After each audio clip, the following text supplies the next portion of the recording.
Hi guys, അങ്ങനെ നമ്മൾ 23-ാമത്തെ ദിവസത്തിലെത്തി. ഇന്ന് നമുക്ക് തീരുമാനങ്ങളെ കുറിച്ച് സംസാരിച്ചാലോ? നമ്മളെ ലൈഫിൽ പല തീരുമാനങ്ങൾ നമ്മൾ എടുക്കാറുണ്ട് അല്ലേ?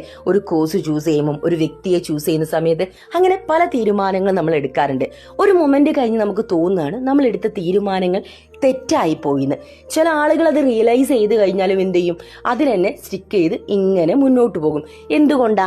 മറ്റുള്ളവർ എന്ത് ചിന്തിക്കുന്നു കരുതിയിട്ട്. പക്ഷെ ചില ആളുകൾ എന്താ, തെറ്റായിട്ടുള്ള ഒരു പൊരുളാണ് ഞാൻ എടുത്തതെന്ന് മനസ്സിലായിട്ടുണ്ടെങ്കിൽ അത് അവിടെ വെച്ച് അത് സ്റ്റോപ്പ് ചെയ്ത് പിന്നെ അവർ മുന്നോട്ട് നടക്കാൻ തുടങ്ങും. ഇങ്ങനെ അത് സ്റ്റോപ്പ് ചെയ്ത് മുന്നോട്ട് നടക്കുന്നവരെ ക്രിട്ടിസൈസ് ചെയ്യാൻ ചുറ്റുപാടും ഒരുപാട് ആളുകളുണ്ടാവും.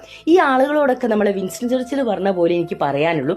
കാരണം നമ്മൾ ഇപ്പോൾ ഒരു യാത്രയിൽ പോകുന്ന സമയത്ത് നായ്ക്കൾ കുറയ്ക്കൂലേ, പട്ടികൾ ഒരുപാട് കുറയ്ക്കും. നമ്മൾ അതിന് ഹൈറ്റുകളൊക്കെ എടുത്ത് കല്ലെറിയാൻ അല്ലെങ്കിൽ അവരെ കുറയൊക്കെ നിർത്തിയിട്ട് നമ്മൾ പോവുകയാണെങ്കിൽ നമ്മൾ അവിടെ സ്റ്റിക്കായി പോകും.